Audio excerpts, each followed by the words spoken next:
Hey guys, my name's Jonathan Lamb. I'm an artist at Future Games of London, a Ubisoft studio. In this class, we're going to learn the step-by-step process of how to create an abstract low-poly tree by modeling it in Cinema 4D. Starting with a basic 3D shape, we'll take you through all the tools and skills necessary for the project. We'll then take a rendered image into Adobe Photoshop, where we can add the final touches to make your illustration really stand out.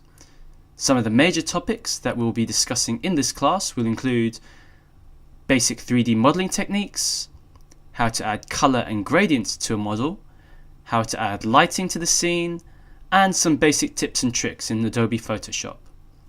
By the end of the training, you'll have learned how to create an abstract low-poly tree that you can use in your own illustrations and video game projects. This class is perfect for designers, illustrators, and anyone else who would like to learn a little bit of 3D modeling to add to their designs. So sign in or sign up and let's get started.